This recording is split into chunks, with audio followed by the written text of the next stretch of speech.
Not sure if this live has started yet. Okay, hey, if you're just checking into the replay, going to start the actual presentation in about 15 minutes from now. So just getting things set up. So yeah, don't just fast forward 15 minutes into the future and you'll see the start of the presentation. So all right, so I got this set up. Or you just watch me talk to myself for a few minutes too. All right, got that there.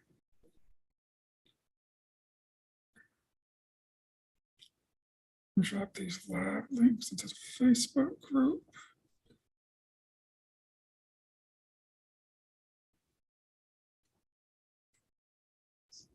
Oh, where that was. Share.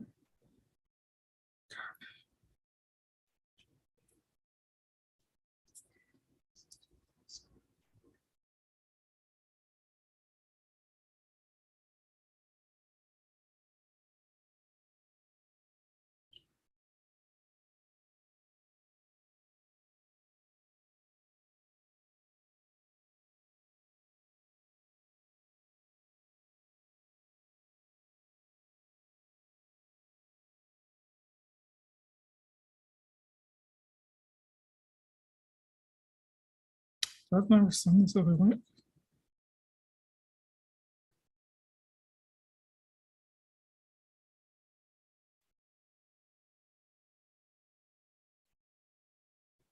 Oh, excuse me.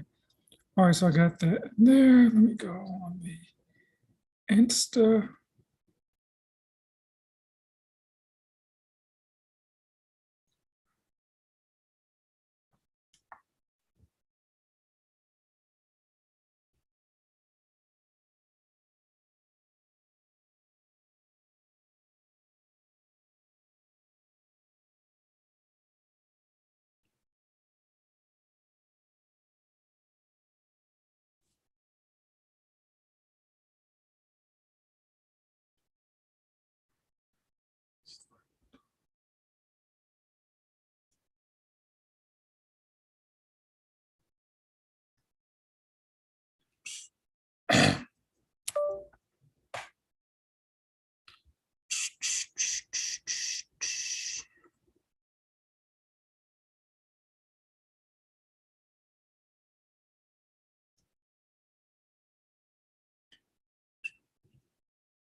Hey, what's up, y'all? Just getting rested close, getting ready for the YouTube live video I'm doing.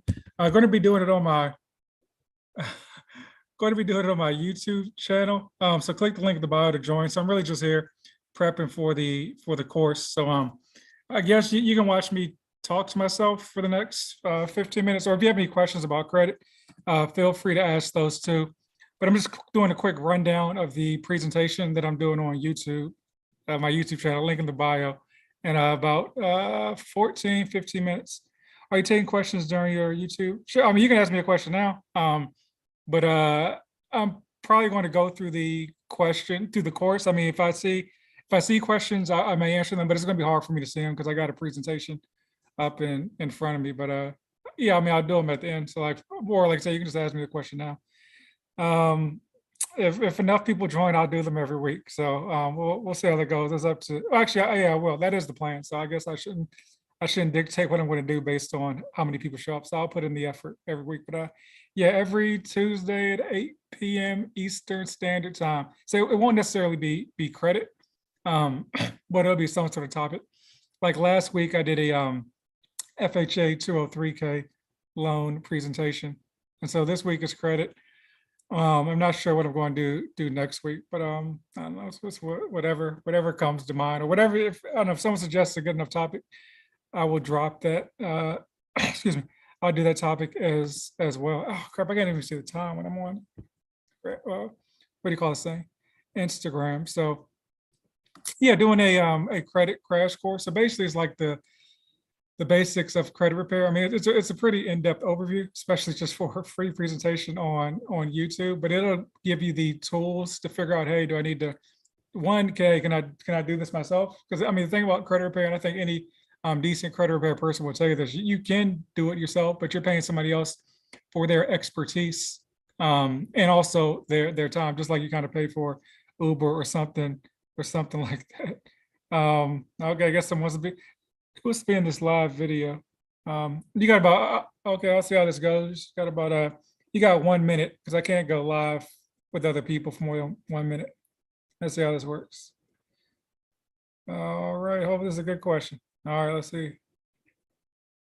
See, it doesn't let me go live, except I tried to accept your request to go live. YouTube doesn't, or Instagram doesn't let me go live with folks.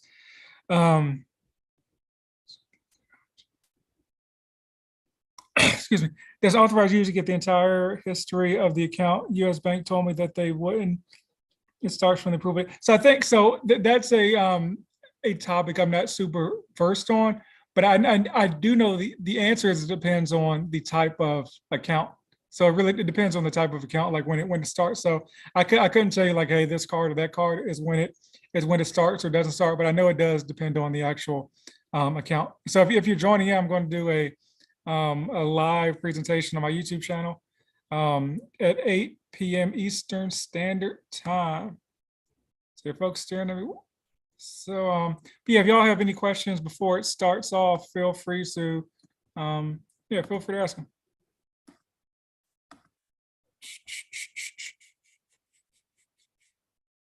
What else we got? You go over start. No, so no, I'm just covering personal credit.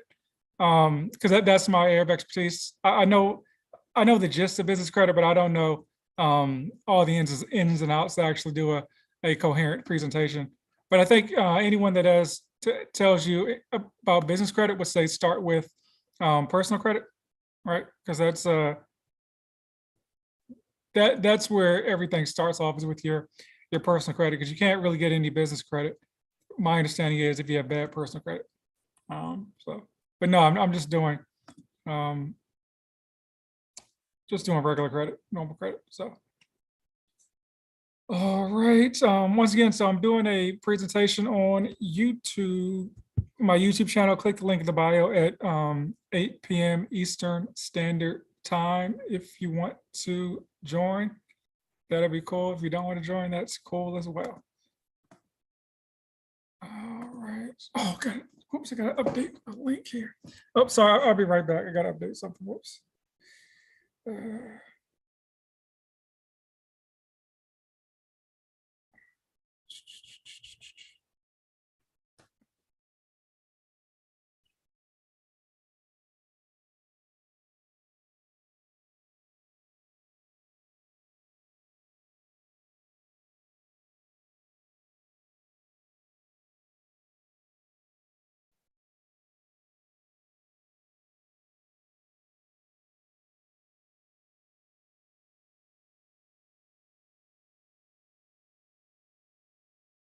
Whoops.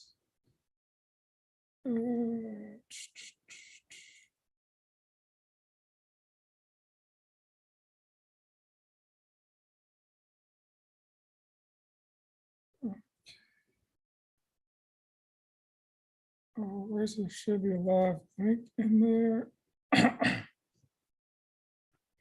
And can folks even see me while I'm doing this? Okay, sorry, I'm back. I guess it was paused. But yeah, if you're just joining, doing a presentation on credit on my YouTube channel in about 7 minutes. So just going over the presentation right now. So if you got any questions, you can drop them in there. If not, I'm just going to be kind of reading over this presentation real quick.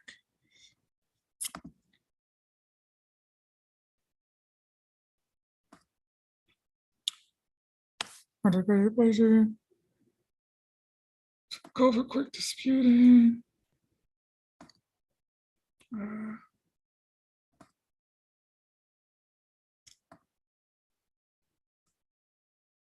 Debt collectors, credit bureaus.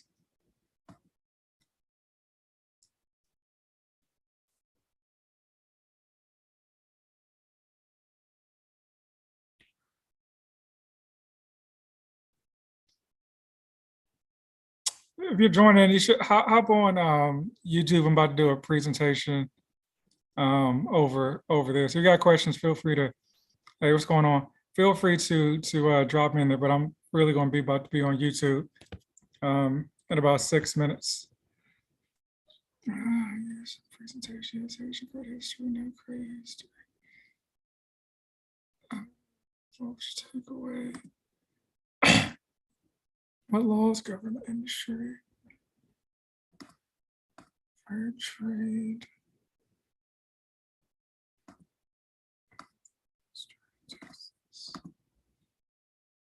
Uh,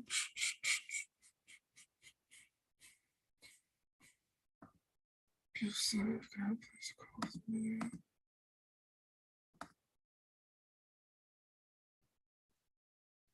If you're joining, you I guess you YT means YouTube. You can figure that out. But I'm about to be on YouTube in about 5 minutes. Start this presentation. Oh yeah.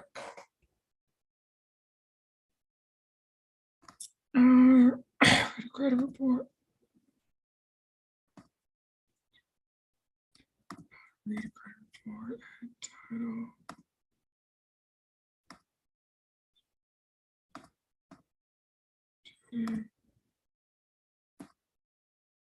That's the whole freaking course.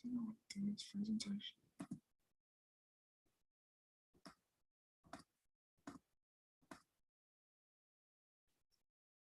Oh no, definitely not doing this presentation on live.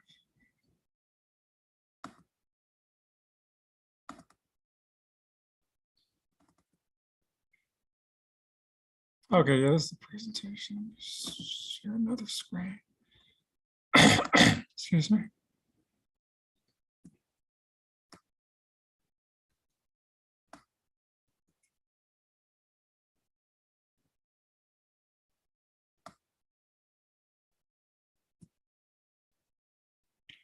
What is the pre-approval process for first-time home buyers? Excuse me. Hold on for a second. Sorry, I'm trying to get something ready for this class. It's the same process for anybody. So the lender is going to look at your credit, your income in relation to debts, known as your debt to income ratio, and your don't save. Sorry, I'm trying to do two things at once. Your debt to income ratio.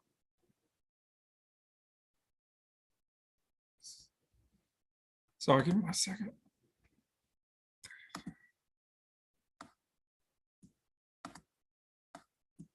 Don't save. Okay, so let's throw this one up there. No, it will not be covering business credit, unfortunately. Excuse me.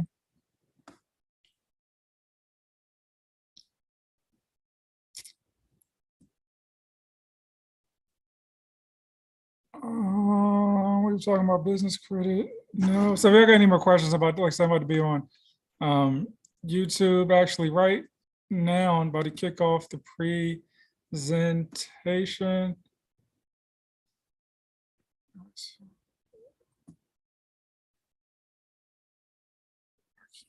So you guys should be able to see this. Okay, cool. So we can see that on YouTube.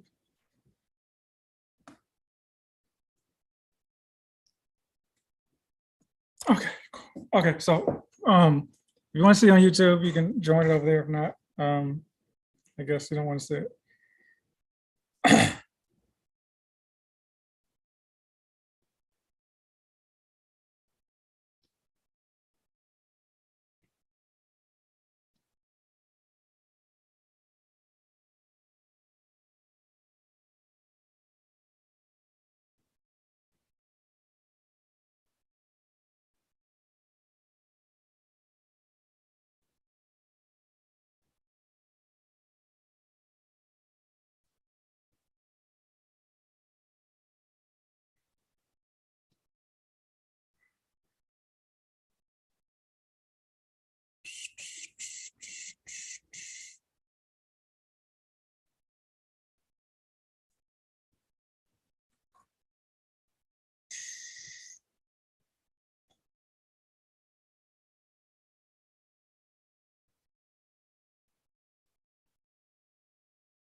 So I'll about to start this in a few seconds. So I'm just going live in the Facebook group as well. All right, done. I guess that will be that. Is this how it goes? All right, can't see any comments. If anyone can see it, if anyone can see this, I cannot see you. I don't know how this works in the Facebook group. Excuse me.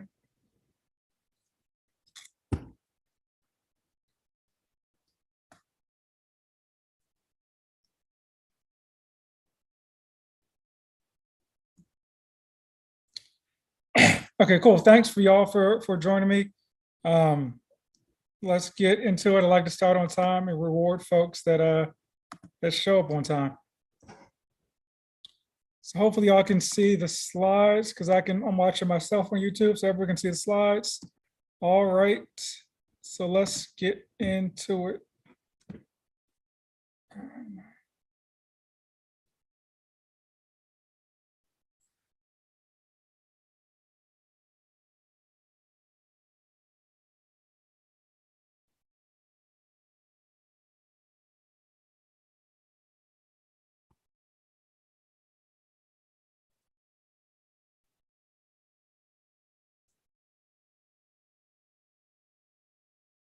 Okay, sorry, I'm about to start this right now.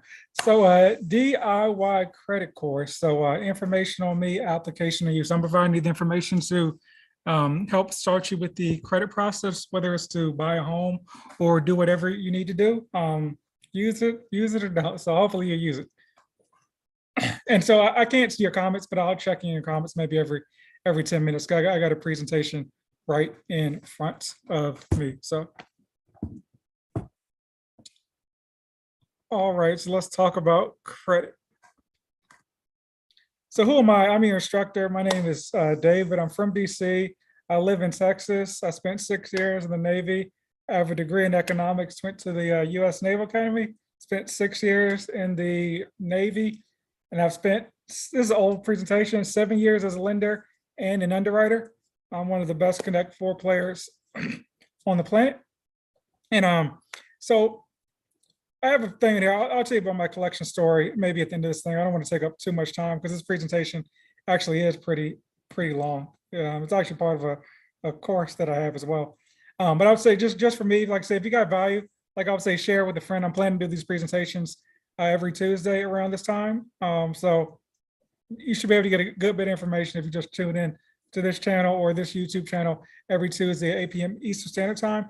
Introduce me to a sphere of influence, somebody that can help spread the word as well. And if you want more information, like I said, this is an old presentation, but you're obviously on a YouTube channel. I think if you're watching on YouTube, or you are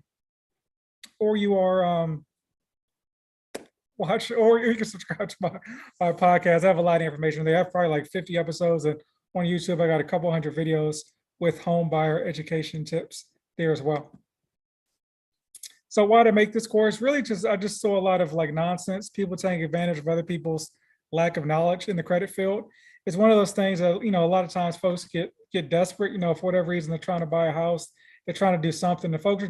I see folks are just desperate when it comes to credit, and they do like a lot of dumb things, in my opinion. I'll say dumb things on their part and dumb things as far as letting people take advantage of what they're doing on their end.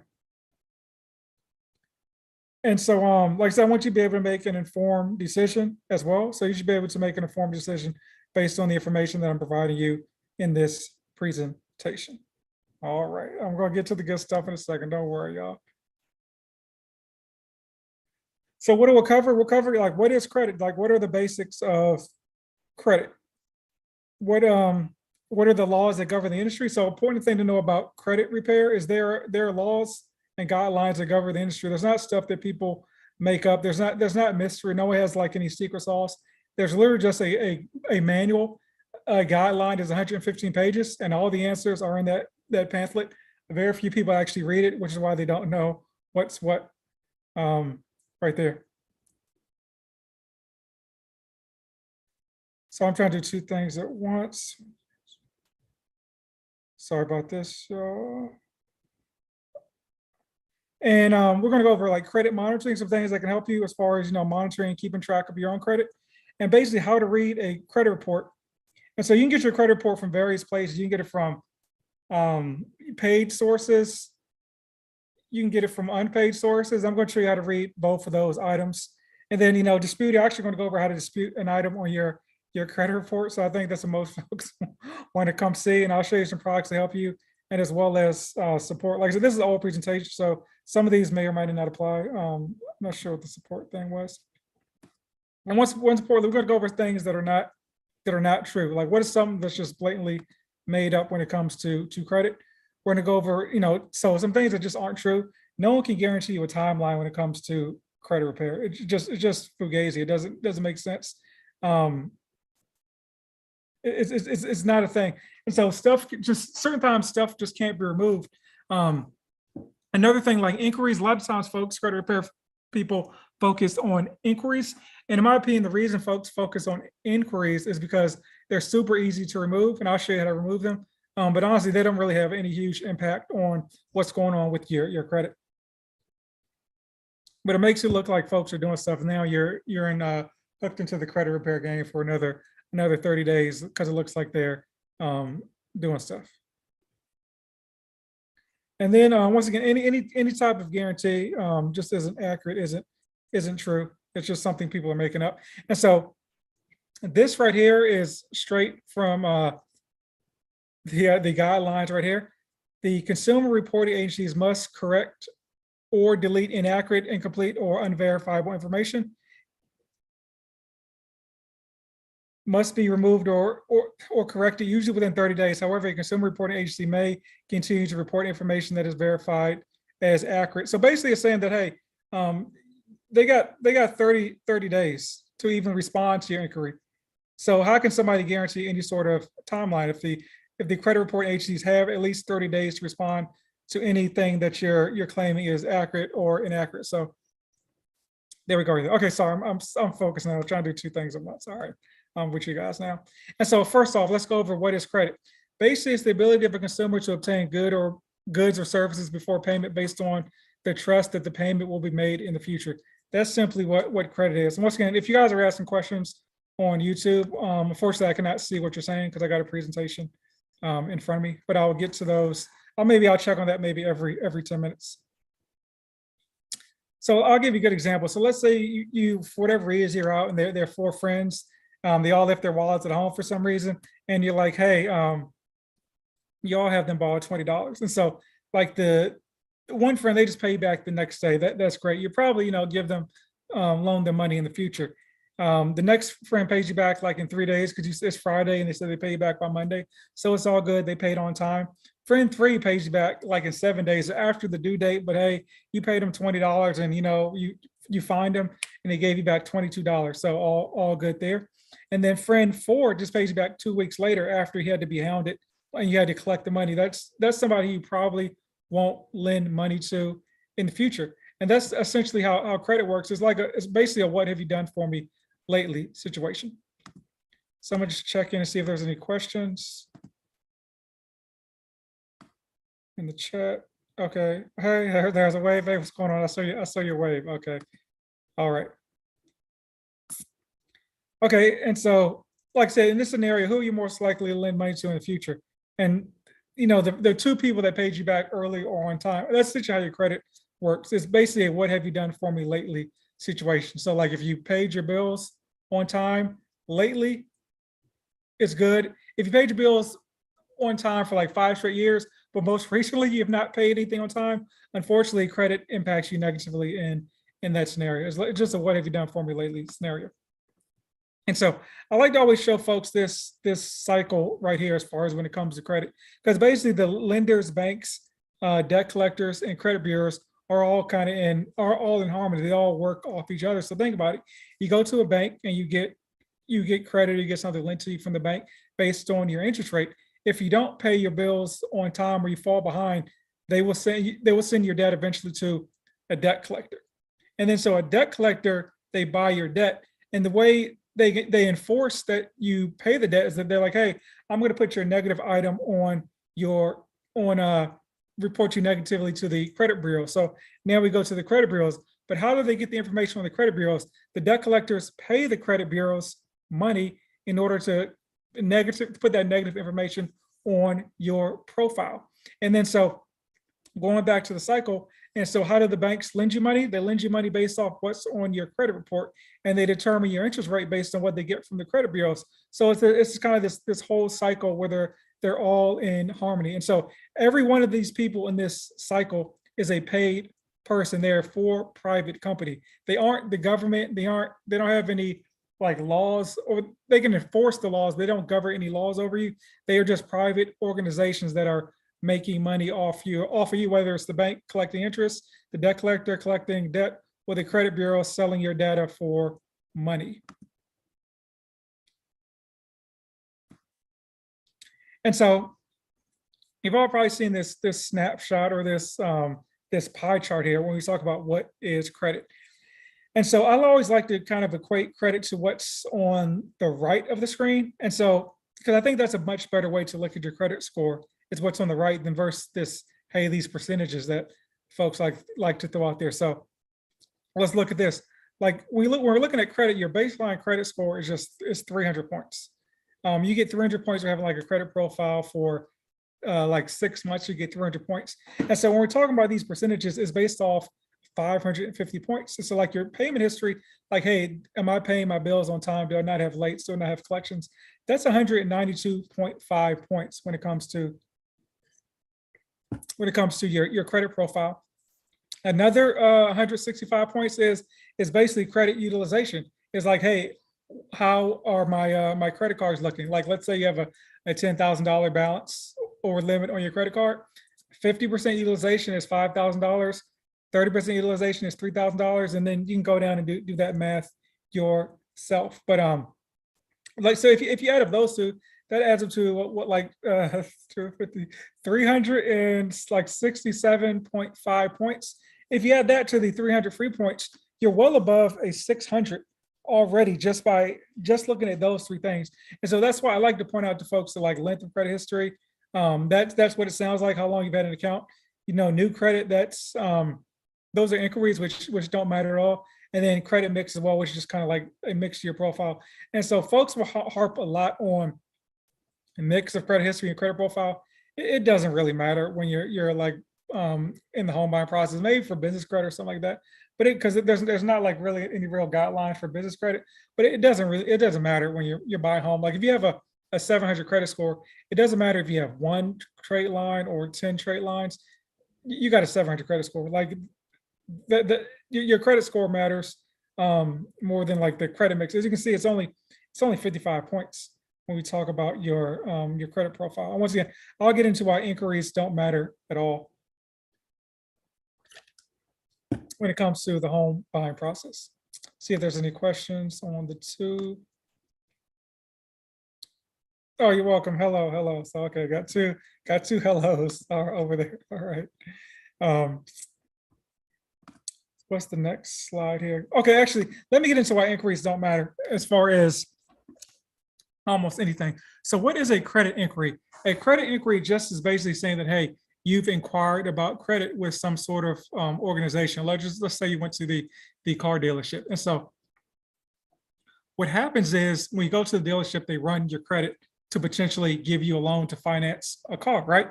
And so one of two things happen. Either you get the car or you don't get the car. So if you don't get the car, obviously you have no credit extended to you. It doesn't impact your credit. Or you get the car and then, or you get the car. So what happens if you get the car, like that car payment will pop up on your credit report 2 to 3 months later. Which is why after 2 to 3 months, inquiries really don't impact your credit profile, because the algorithm knows, hey, if this person actually got a car at Joe's car dealership, now there will be a car payment on their credit report. If there's no car payment on the credit report, there's nothing for it to negatively impact your credit. And also, like, sorry, this is open station. I'm not sure if there's a slide in there or not, but for like a mortgages or getting a car, all inquiries within a 30-day time frame count as one hit. So I hear folks talking about, hey, if you go to a dealership and they run your credit 10 times, it's going to kill your credit. It counts as one credit it only impacts your credit as if it were one credit inquiry. So it may show 10 inquiries on your credit profile, but it only counts as one inquiry. So we're looking at this slide, new credit. Once again, all of new credit is only 55 points. And so like a credit inquiry may account like 5 or 6 points when it comes to your credit mix. So once again, it doesn't really matter. Any questions on that? Let me see anything on the tube. Okay, so still got some folks just waving. All right. So let's talk about laws that govern the industry. And so the Federal Trade Commission, the FTC, that's the organization that is actually governs the consumer reporting agencies. The consumer reporting agencies being Equifax, TransUnion, and Experian. And so you can read this document called the Fair Credit Reporting Act. It is 115 pages, and it tells you everything you need to know about what's what when it comes to the credit process. But most folks aren't going to read this. I'll break it down for you. All right, so here's some other important items as well. It's the Fair Debt Collection Practices Act, the Fair Credit Billing Act, and then the Statute of Limitations. So what's supported by the statute of limitations is it tells you how long that these debts even apply to. So that's important to know because you don't want to be disputing or debating like some sort of item that is past the statute of limitations. So I just picked these 5 states because these are where most of my followers are from. So oral is just like an oral agreement, like, hey, we say you'll pay me, I don't know, $50 or $1,000 for this car. You can pay me back over a year. It's just like a verbal agreement to pay it back. Written, it's kind of the same thing. Is written down. Promissory notes, that's kind of like a mortgage. It's kind of under the promissory note, and then they are open lines of open. It's kind of like a credit card. So like a credit card is just a credit line that is open for as long as you have that credit card.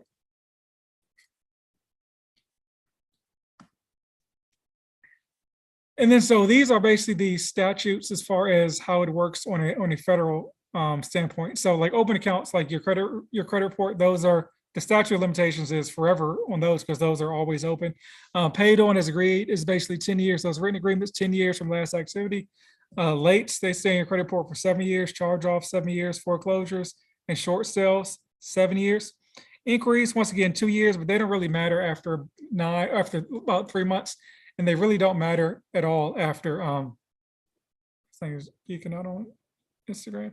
And they really don't matter at all after 1 year and then 2 years. And then collections, excuse me, collections, they last for 7 years, but 180 days after the actual collection was put in your credit report. Because what happens is if you don't pay a bill, it doesn't go straight to collection. It goes to there has to be some sort of period where they know you're not paying it back. And then bankruptcies are basically 10 years for a Chapter 7 or 13. And then tax lien, 7 years if paid. If not, like they'll stay there forever. Basically anything that you got to go to court for, it's going to stay on there forever. And then judgments stay on there forever as well. All right, next slide.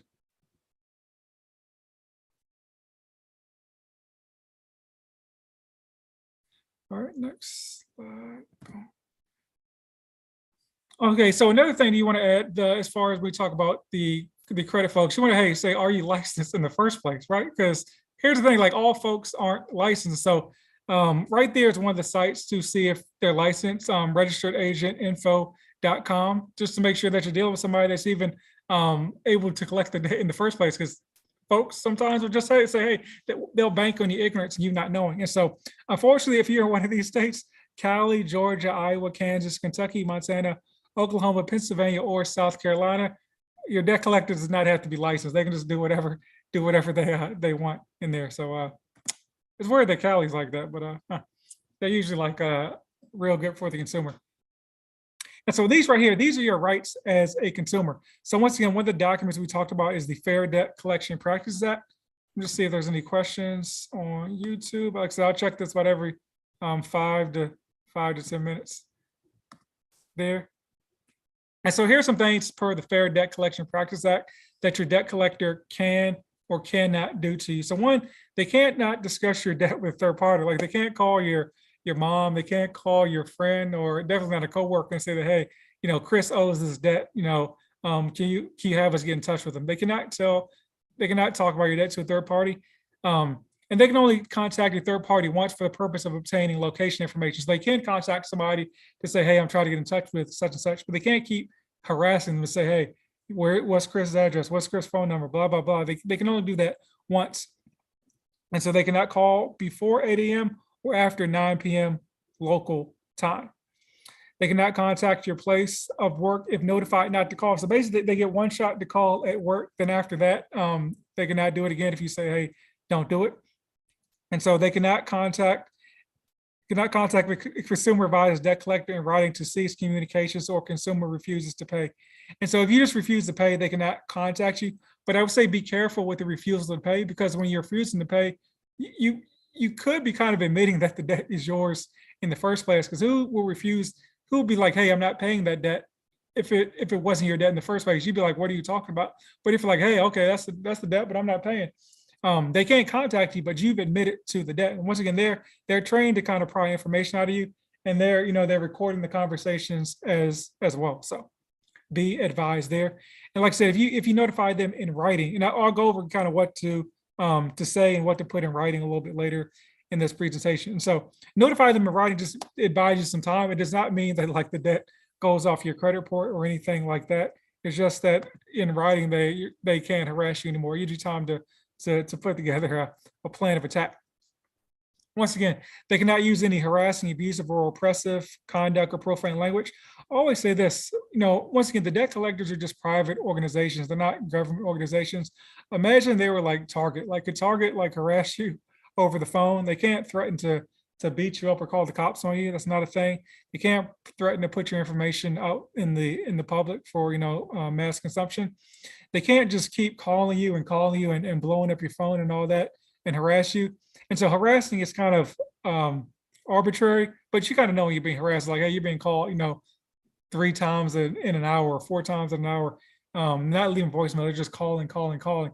And so just once again, just keep track of this stuff. Because the good thing about any of these violations or harassments or anything like that is you can sue the collection agencies for $1,000 a pop for each violation. So I always say, hey, if they're doing this stuff, good on you. You have opportunity to collect some money from them.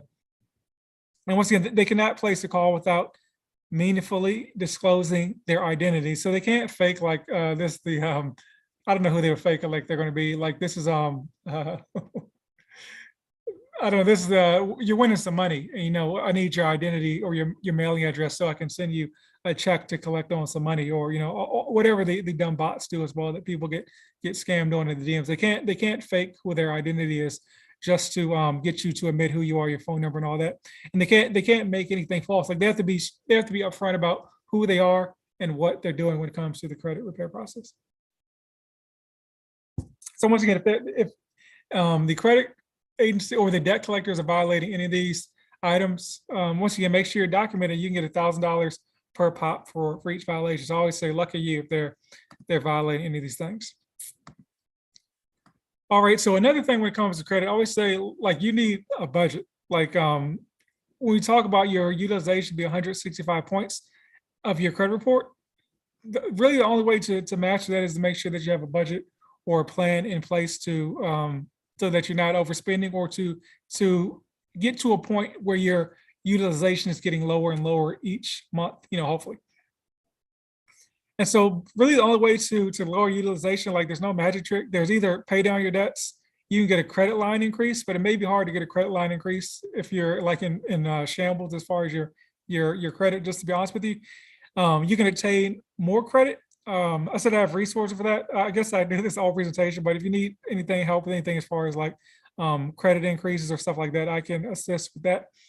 But really the most important thing is to make sure that you're working on your budget as far as that. And so I said there's a $1 budget planner in my bio. It's actually free. So if you know me on Instagram, Coins and Culture, COINS, the letter N, the word culture, there's a free budget planner in my bio. So So, but yeah, make sure if you do anything, make sure that you get that budgeting free budgeting guide link in my bio. Same place that you probably clicked on to get here.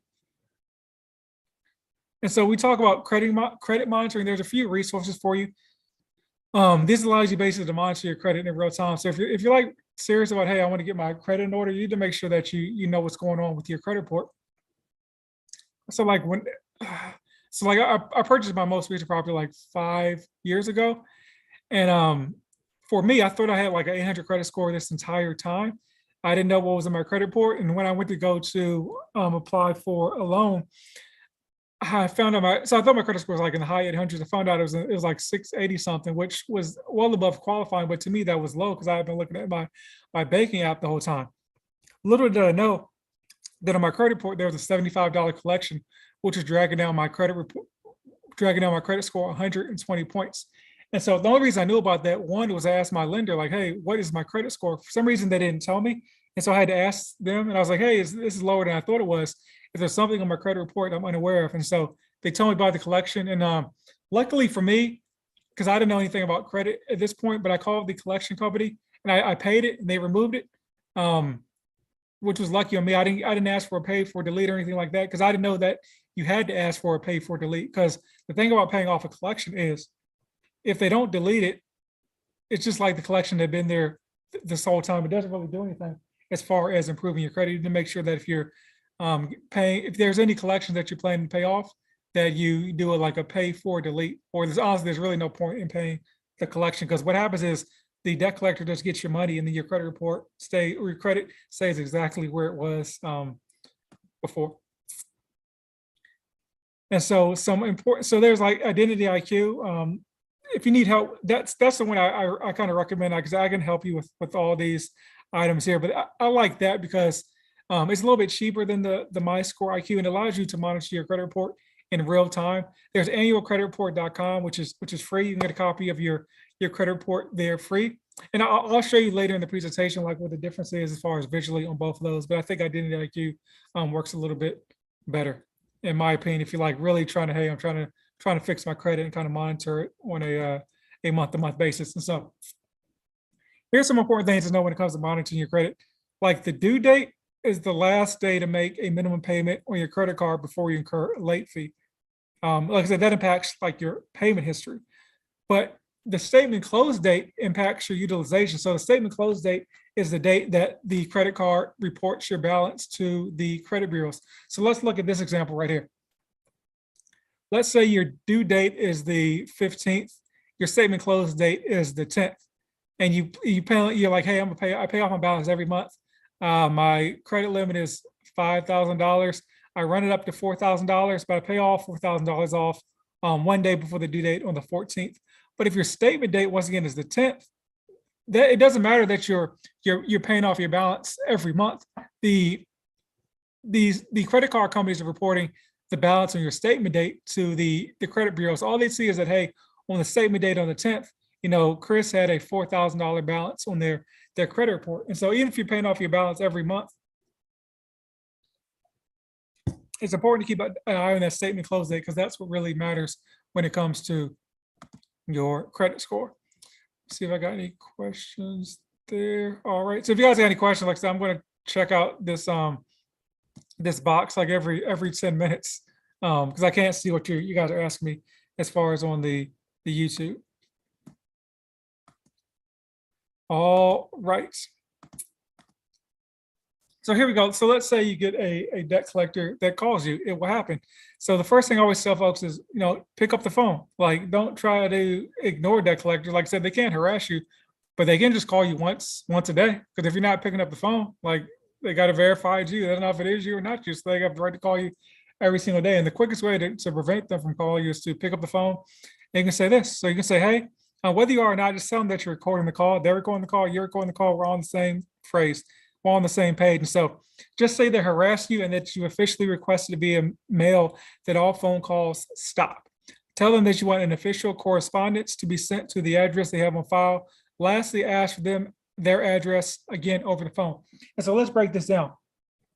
One, do you want to say that you feel harassed? If you remember when we talked about the Fair Debt Collection Practices Act, that harassing is a key word. So that they know in their head, they're trained that when they hear the word harass, is to hopefully cease communications at that point, because they don't want to they don't want to be sued. Because once again, harassment is kind of arbitrary. It's like, what is one harassing to one person means something different to the other.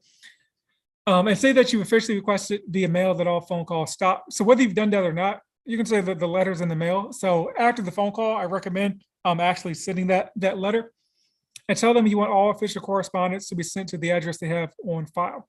And so it's important to say the address they have on file, because they will ask you, hey, what's your address, to make sure that we have everything straight. So either they have your address or they don't have your address. If they don't have your address, they clearly have old information that doesn't apply to you. And so, excuse me, it's going to be hard for them to validate that debt if they don't even have your correct address. And so just tell them, listen, hey, whatever address you have on file, like they contacted you, you didn't contact them. And then lastly, ask them the address again that they have over the phone. So ask them where they're calling from, their address. And so that's how you look up to see if they're licensed to even collect debt in your state. And so you have to kind of Google it for wherever you are, but or you can go back to the early in the presentation where I told you like a website you can look at to see if they are registered or licensed, excuse me. All right, so now we're going to jump into how to actually read a credit report. And so once again, you can get your credit report from annualcreditreport.com, or you can go to like Identity IQ. Like I have a link in my bio if you follow me on Instagram. I guess maybe I'll drop it somewhere in the description to this video as well. And Identity IQ for $1, and it shows. I like because it shows all your stuff side by side. It's just a lot easier to read. You get all three bureaus for $1. It won't give you your FICO 2, 4, and 5. You have to go to like My FICO to get that, but it gives you a good idea of where your credit stuff is. If it's choppy, go to YouTube. It's not choppy on YouTube. That's why I'm on YouTube, because it's choppy. And so, the first step is to make sure that everything in your credit report is accurate. It says it's probably not accurate. I mean, I'm going to read this. Consumer Reports asked 6,000 people to participate in this survey, and 34% had at least one mistake on the credit report. And I'm actually going to show you my credit report so you can kind of see what was accurate or what was inaccurate on my credit report. So let's jump into it. Okay, so actually, not going to jump into it right yet. So this right here is a copy of what your credit report looks like on Identity IQ. And I'll kind of show you why I like this platform here. Because it puts everything side by side. So like if we look at this credit report right here, I want to show you a couple things that you can quickly, this is somebody I was working with, you can quickly look at and see that there are erroneous things on their credit report. And so right here, we have high credit limit. TransUnion has one thing, Experian has one thing, and then Equifax has another thing. Sorry, this is small for me too, if it's small for you. Right here, we have different dates as far as like date of last activity and date of last payment. And so the thing with your credit, if there's one inaccuracy, that's enough to get something removed from your credit report. And then we can look down here as far as on-time payments. Like there's different stuff from all the credit bureaus are reporting all different stuff. So in September, all three have different things. So best case scenario, one of these people are right, or best case scenario, all of them are wrong. And so that's quickly kind of how you look up your credit report, and you're basically going over all these items to say, hey, is this? Excuse me. You're saying, hey, is this accurate? You're going down, boom. You're comparing is all the one. If they're all accurate on the credit report, is step one. And then step two, if they're all accurate on the credit report, you're gonna make sure they're all accurate in real life as well. But like you can see on this person's credit report here, there's stuff that is just wrong. And so this is something that was easily able to be removed due to it being inaccurate. And so how to read a credit report. So I say, grab 3 markers. A red one, you want to mark the errors. Yellow, you want to mark stuff that you don't know, like, hey, I don't know if this is an error or not on my credit report. And then blue, you want to mark stuff that you're like, hey, this is definitely my fault. And so the stuff that's your fault on your credit report, I guess that's the last thing you want to get to in your credit report. You want to get the stuff that you know are errors or you don't know. And honestly, when you go through this credit report, if you have a lot more blue than any other colors, Your bad credit is your fault, nobody else's. So that's just something to visually analyze what's on your credit report there. And so this right here is what it looks like on annualcreditreport.com, the free resource. And so this is my credit report I pulled in July 13th of 2021. So it's almost is it a year to the day? I didn't realize that. Happy anniversary to me pulling this credit report.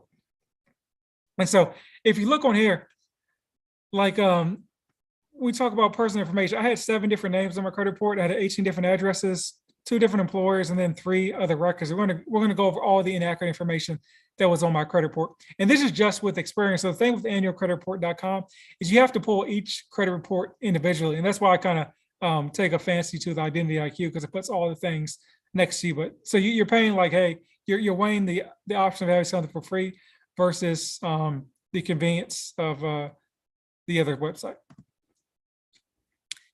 And so right here, so I had like I said, I had 7 different names on my credit report. I just have 1 name. And so when we look at all these different names, they're all linked to some sort of credit account. And so what you want to do is you want to make sure that you present your accurate information. And we'll go over it, how to present the accurate information to the credit bureau. Say, hey, my name is David such and such. I should only have 1 name on my credit report, not these 7 other names. So these other names are potentially related, linked to, hey buddy, my dog showed up. These names are linked to all different credit accounts. And so same thing, I had 18 different addresses on my credit report. And so they're just addresses that you've lived at in the last 2 years is all that matters. You don't need to have the 17 other addresses on your credit report. And that's super important because a lot of times what happens when we're talking about credit is like you'll have, like, let's say you moved or you're in an apartment and you moved, like a doctor or a dentist or something like that, and they're like, hey, the bill's all good. They may send the bill to like an old address. And so of no fault to your own, you didn't receive the bill. And then it went to collections because it went to an old address. So you didn't have the opportunity to even dispute the validity of the bill that they sent you in the first place because it got sent to an old address. And now it's 2 years later and you don't remember what's what. And so you want to get those old items off your credit report because it's typically all stuff that you didn't have a chance to dispute or verify in real time. And so it's a lot harder to do that now than it was 2 years ago when they should have sent it to the right address. And then so personal information, honestly, I don't, this, I guess this kind of matters. I mean, this is where they're contacting you from, but this doesn't have like any negative or positive impact on your credit. And then so once again, you want to go through your credit report and you want to make sure, like for this, I think this is a car payment I had on my thing, yeah, auto loan. And so you want to make sure that everything's accurate, like your name, the account number, responsibility, the date open, status, blah, blah, blah. You want to go down through everything that's on your credit report and verify that it's accurate. That's how you do it. So when we're talking about like a credit repair or a credit repair person, this is literally all they're doing. And so like the first part of that, we're talking about verifying personal information. Literally the only way a credit repair person can verify personal information is to ask you. And so you might as well do that part of the credit repair process yourself, because that's going to be the first like month or two that you're even in the credit repair process. Is them doing the basic stuff as far as verifying your personal information. And so basically you're going to be paying somebody, I don't know, $99 a month, $100, $200 a month to basically verify your personal information, which is something that you can, like I said, easily do yourself. And so to me, whether you want to pay for somebody for credit or not, you want to do all the basic stuff, the verifying personal information yourself, because that'll cut off, a month or two off of the credit repair process. You may just get something easily removed yourself just by doing the verification on your own. See if we got any questions on anything so far. How do you contact me? Do you follow me on Instagram? I guess probably not. Go to let me drop my information in here. You can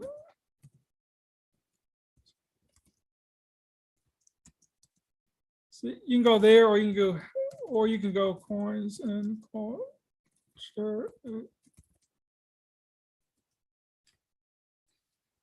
So you can hit me with either of those resources right there to get in touch with me. Back to the presentation. Whoops. Sorry, I'm still live, right? Okay, yeah, everything's still live. Okay, cool. Sorry about that, trying to pull this presentation back up. All right. And then so once again, you want to go through like your public records. And so like public records are basically stuff like bankruptcies, liens and stuff like that. It'll show you what's on there. It's on there as far as public records. And one thing with far as public records is when you hear folks talk about, hey, I'm removing this and that as far as your credit report, they cannot, no one can erase public record. Like your public records, like there's some, if you went to a court and there was a judge involved and there was the gavel happened and all that, like that is public record. That's in like the Dallas County court system.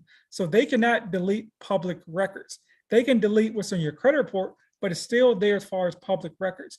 Why is that important? Because when your lender is doing like a background check, they're looking at your credit report, but they're also looking at public records. So like the websites, like you may have like we're going to, I think we're going to in the street sites like LexisNexis and items like that. They report, or they get information from the credit bureaus and they report it to your credit report. And also like your lender, they'll run this check called like Pacer, and they'll get the information like directly from the court system. So just because something gets removed from their credit report due to some loophole does not mean it was erased from public record. Just a super important things to know when it comes to credit repair and when it comes to purchasing a house. I see situations where folks think they got something white clean off their credit report. Then when it goes time to run that background check the lender runs, it's a whole different story because they would pull up stuff that was public record. And so once again, when it's public record, they're like looking at it like a court document with your name and address on it. So at that point, you got to prove that the document is not yours somehow. And it is yours if it was if it's part of the court system. So just FYI, folks removing bankruptcies and all that doesn't even matter when it comes to getting a mortgage because it's still there. And so, like I said, I ran my credit. You kind of see like LexisNexis, Experian, Equifax, or just Experian because this is the Experian report right here. Yeah.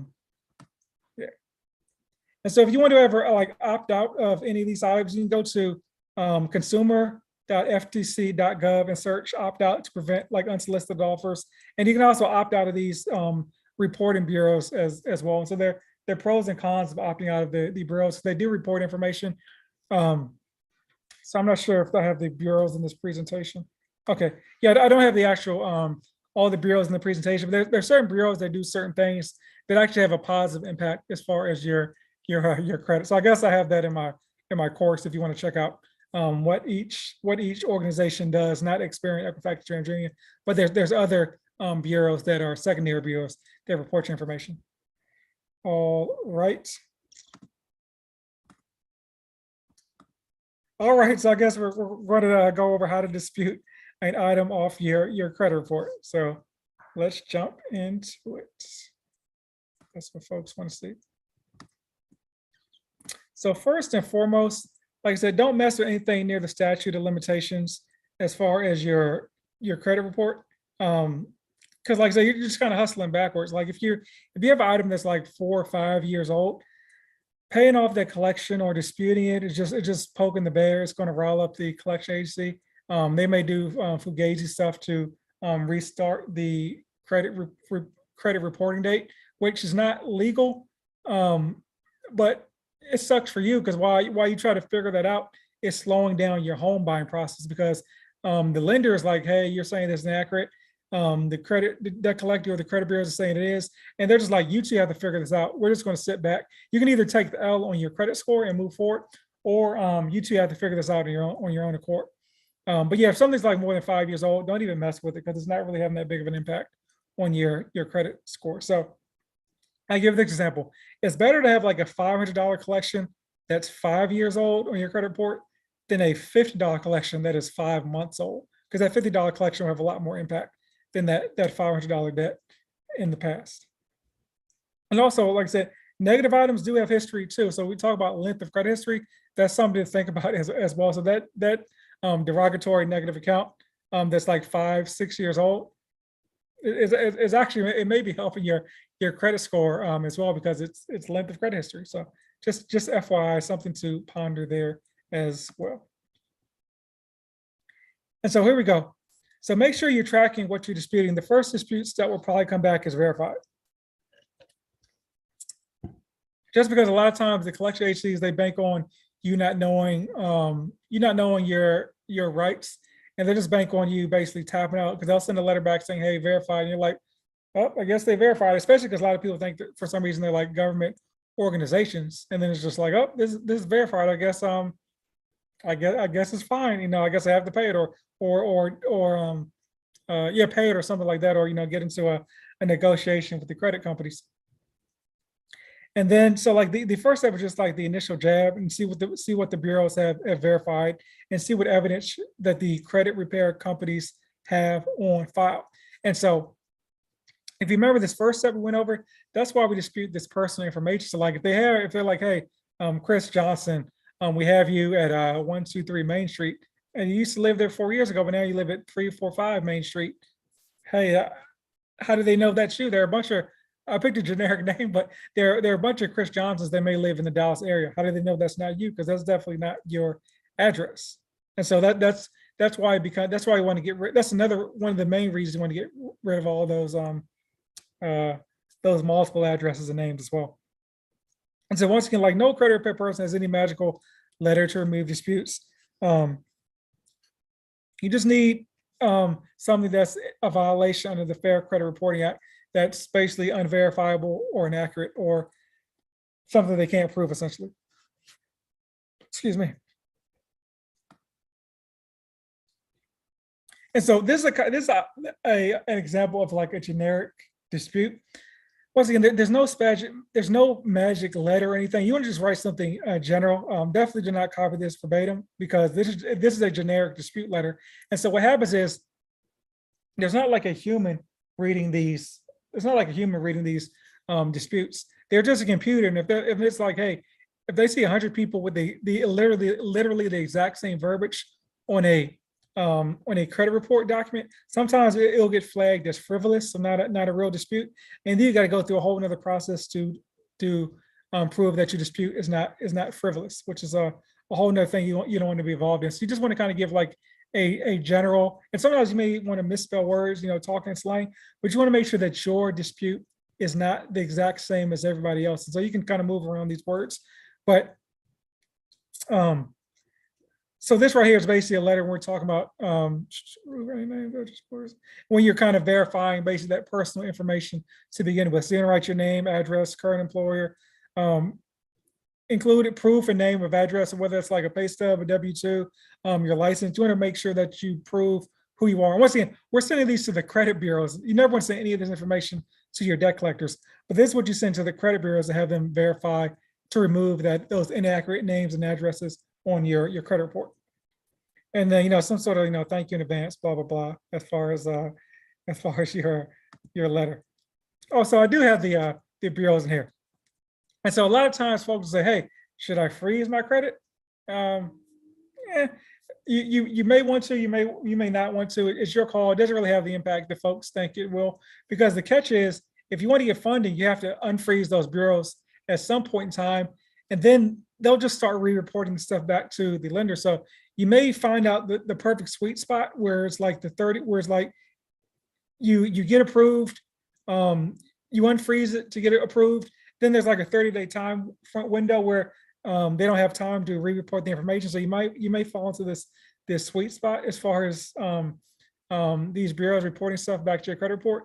But a lot of times it doesn't really do anything. And so Innovis is basically it's kind of like a credit type secondary bureau. So it's kind of like a JV, Experian, Equifax, or TransUnion, a little less known. So there's another bureau called Check Systems. And so it's basically what the banks use to approve for like checking accounts and stuff like that. And so, for instance, like if Check Systems is frozen, you can't get any like a checking account or anything with your your bank. So it's kind of like just kind of hustling backwards, freezing some of these things.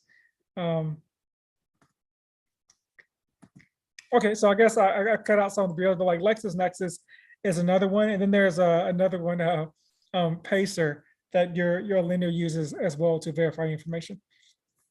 Okay, so now we've covered that. So now we're sending the dispute letter. So what you want to do is send a debt validation letter to the collection agency that includes verbiage to cease collection until activities, collection activities until they can prove it. Sorry.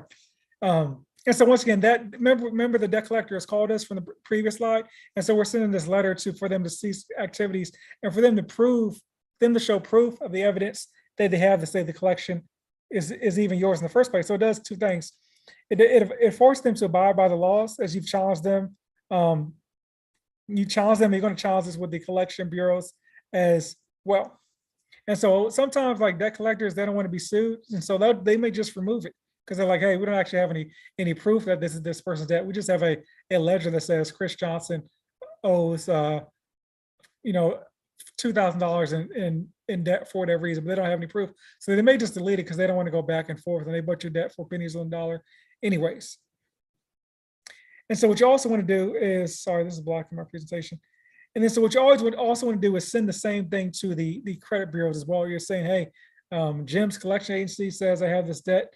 It's not mine. And then so what happens is the debt collector probably won't ignore you, but what happens is the credit bureaus as well, they're obliged to follow up with the collection agencies as well and have the collection agencies provide the credit bureaus the same information that they are providing you. So you're hitting the collection agencies on two fronts. You're saying, hey, I'm serious. I know what I'm talking about. I want you to provide me information, and they're also going to hit by the credit bureaus as well to verify that information. And so any letter that you're sending to your debt collector, you always want to send via certified mail because they have 30 days to reply. So we send that date of certified mail. It lets them know that they have a 30-day clock to respond to anything that you're putting out there. All right. So like I said, it'll probably come back and verify it. If it's deleted, great. Good on you. You got your thing deleted. And so send a method of verification letter to the credit bureaus and follow up with a debt validation letter so this is what I just talked about. So you want to follow up with a debt collection validation letter to the three bureaus or whatever bureaus it's reporting to, TransUnion, Equifax, and Experian. And so once again, we also make sure we're sending that letter certified mail so that you have proof that it was sent. And so basically, if they don't respond within 30 days, it could be considered validation by admission of silence. And so this is the same thing that the credit bureaus or the collection agencies use to get your information on the credit report, is that if you don't respond in 6 months, you've admitted to the debt by an admission of silence. So you use the same laws and logic towards the credit bureau or the collection agencies. And once again, if they don't, so 30 days have passed and they don't respond, you want to send them another letter again saying, hey, you're in violation of the Fair Credit Reporting Act. You did not respond to my dispute within 30 days. Please remove this. And then once again, you can kind of imply that that you can sue them $1,000 as far as a violation. So you can do two things. You can actually, I guess you can try to go to court to get $1,000 from them, or hopefully that threat will result in them just removing the item from your credit report because they don't want to deal with a $1,000 violation. You can also complain to the CFPB, Consumer Financial Protection Bureau as well. You can file a complaint against the debt collectors as well. And so they're just trying to keep it moving. They're not trying to deal with like lawsuits and stuff like that. So once again, they can't harass you, but you can harass the debt collectors to do stuff to get them to remove it from your credit report. So let me see if I got any questions so far. Cool, thanks, boom. Okay, all right. Let me get back to the presentation. We're almost there. We got 30, we're at slide 39 out of 42. All right, and so inquiries, and so essentially that's how the disputing process works. So basically, You want to remove all the personal information you can, the inaccurate personal information you can off your credit report. Then you want to send the debt validation letter to the debt collector so that you can, one, figure out what information they have on file to prove that the debt is even yours. So once you get that information, they send it back to you. What if they don't send it back to you and they just may delete it? If they send it back to you, now you want to verify that the information that they have is accurate. Hey, is this your name? Is this your signature? Are these the dates? Is the information they have on the documentation they sent you, does it match what's on your credit report? And so that once again, when people are just doing credit repair, that's all they're doing. Like there's no secret formula or secret wording or secret anything they have. They're just doing that exact method that you're doing. So if you think about it, that takes you like what, 10 minutes to do. That's all it takes as a credit repair person is 10 minutes to do. They review your item for 10 minutes, then they send the letter back off to the credit bureaus, then they just wait 30 days. So that's why that's why like the credit process takes so long. The majority of it happens when you're just mailing stuff back and forth. And so the actual like stuff takes maybe 10, 15 minutes. And once again, so we talk about inquiries. Once again, there's two types, the soft and hard inquiries. Soft don't matter at all. Soft inquiries are like when you're getting like stuff and items and stuff in the mail. As far as that, they don't matter at all, like when you're getting offers in the mail. And hard inquiries, as I said, they fall off completely after 2 years. They don't matter really at all after 1 year. Their impact is significantly depleted after 3 months. And in real time, they may impact your credit score like 5 or 6 points. And so you may hear stories about, hey, someone got denied because they had too many inquiries on their credit report. Yeah, that's right. But here's the thing.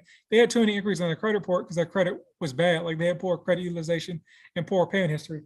It's not the, what's up, buddy? It's not, it was, you gotta use the bathroom? I think my dog is using the bathroom. Hey, Brett, I think he has to use the bathroom. He hasn't been out reading? Oh, you have? Okay. All right. Sorry for that there. I guess my dog is just happy to see me.